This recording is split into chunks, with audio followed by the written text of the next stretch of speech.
Terça-feira da segunda semana do tempo comum. Eu sou o Padre Pedro Paulo e começamos agora mais um programa, a Bíblia do Mundo de hoje.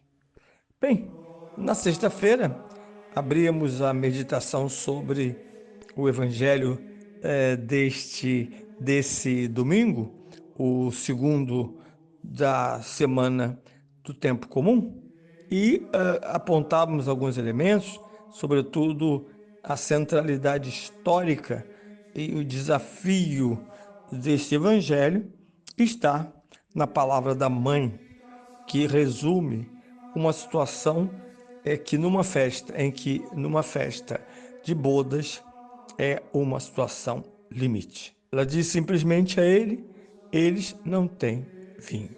Ela sintetiza o drama, a humilhação, de certa maneira o desespero de uma família média que agora não tem como, inclusive em termos práticos até, trazer uma certa quantidade, e era uma quantidade razoável, trata-se de uma festa de casamento, famílias grandes, muita gente, e durante mais de um dia. E, portanto, é um substrato razoável. Improvisá-lo é impossível, seja pela qualidade, seja pela quantidade. Os fornecedores que prepararam tudo para esta festa falharam e o vinho terminou. Ora, o vinho terminar é, de certa maneira, metáfora do fim da festa, do fim do matrimônio, já que o vinho é a alegria da alma. O vinho alimenta e alegra. De repente, o vinho acaba. Há um salmo que diz: assim como a esposa é a alegria do marido. Quando essa alegria some e ela passa a ser considerada como persona ingrata, como persona não grata ao marido, que não lhe quer mais aproximar-se e ver ou ouvir, e que, dependendo da situação e época, pode até persegui-la, dado o início desta antipatia ou dessa situação de incompatibilidade, é uma notícia muito trágica, muito importante, marca, segundo a espiritualidade do Evangelho, um tempo concluído.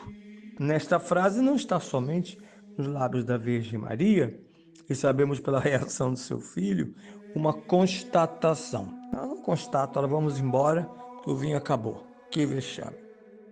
Não, ela só diz, eles não têm vinho. E quando ela diz, eles não têm vinho, de modo invisível, ela diz para o filho, eles não têm vinho. O que tu deves fazer?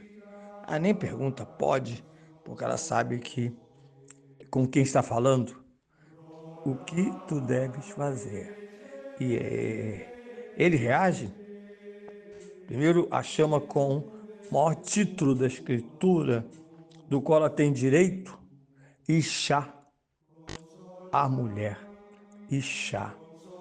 Ele a chama por esse nome, ó minha Eva, mãe dos viventes. E ele lhe pergunta, nós e o vinho que acabou, temos alguma relação? Essa pergunta não é só retórica, mas define a história da salvação. Entre nós, que há muito tempo estávamos sem vinho, desde a expulsão da criação, não tínhamos vinho. E lembre-se da história do pobre Noé, que saiu da arca depois de tantos dias, planta sementes de uva parreira, né? E se embriaga, causando divisão, escândalo com seus filhos por causa da nudez de seu pai. Reações diferentes entre os filhos fará desta ocasião uma ocasião de trágica memória. Portanto, o excesso de vinho ou sua ausência não deixam o ser humano indiferente. Por isso, o filho estabelece uma questão, mas a ausência de vinho humana, o que tem a ver conosco? Ele não descarta, não. Ele não diz não tenho nada com isto. Ele diz, para responder à questão da sua relação com a nossa falência, ele não tem mais vinho. Ele simplesmente diz, ainda não chegou minha hora. É um conceito central, até o capítulo 12, de 1,19 até 12, metade do capítulo 12, essa expressão percorre o Evangelho. Quer dizer, a hora de Jesus. E nós sabemos disso porque no capítulo 12, depois de ser conclamado a falar com discípulos gregos, Jesus diz: chegou a hora de ser glorificado o Filho do Homem. Chegou a hora. E ele várias vezes dirá: e esta é a hora. Para esta hora eu vim. A hora, nós sabemos, é, segundo São Paulo, o tempo pleno. O momento em que todas as disposições vão encaminhar-se para a salvação, para o sacrifício, onde não falta vinho, onde não falta pão, onde não faltará, imagem do vinho e do pão, sacrifício, derramamento de sangue, sacrifício do próprio corpo, da própria carne, mas tudo isso como um grande investimento de salvação. Não se trata da exposição de uma tragédia, e olhe que o Apocalipse diz que Jesus é o verdadeiro mártir, mas indicando não só sua morte, feita martiria, mas o fato de que sua morte, como sua vida, testemunham, martireu, testemunhar, testemunho, ocasionam mais límpida certeza de Deus e da sua vontade do que quaisquer outros gestos que o desejassem fazê-lo. De fato, a hora é a plenitude de tudo que concorreu para que o Verbo feito carne pudesse, através da morte, realizar a plena morte da morte, isto é, do pecado, e trazer o homem para a plenitude da vida. Esta é a hora. Bem, misteriosamente a mãe não fala mais com ele, ouve esta resposta, mas volta-se para os servos. Com uma certa autoridade de quem provavelmente estava em casa, eram seus, ela diz aos serventes: façam tudo o que ele disser. É interessante aqui pensar que a Virgem não sabe bem como Jesus o fará, e nem é da sua alçada.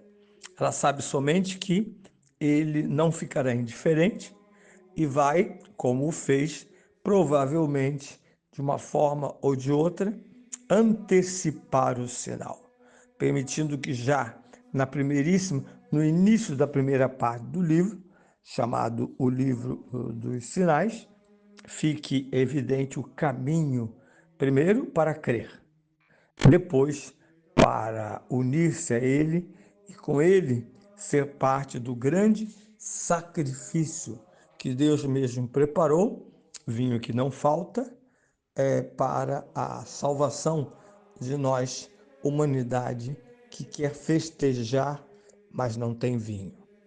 Ora, dito isso, é preciso pensar que uma decorrência imediata do Evangelho é que ele pretende estruturar-se a partir de um sinal. O sinal é toda a trajetória daqueles servos. Aqui parece que Jesus não diz uma palavra interessante, ele não diz água, vire vinho, ele não faz como os profetas. Sua simples ação transforma a natureza. Ele só diz: coloque água em abundância nas vasilhas que tinham outra função, aquela de purificar os judeus, enquanto no prosseguimento dos festejos eles não se perdessem com situações físicas e mesmo morais, que pudessem festejar na alegria do Senhor. Toda esta água de purificação vai se tornar-se água do pleno vinho. E aqui escapa algo importante no diálogo. Ele vai ser sempre provocado pela incompreensão, e felizes os servos que fazem tudo sem perguntar, eles simplesmente terão, porque de fato eles obedeceram à Virgem, fazer tudo o que ele vos disser. Ela quer dizer, mesmo que pareça absurdo, façam, não questionem. Isso é difícil para nós que gostamos de questionar a Deus como se ele não soubesse realizar o seu próprio ofício.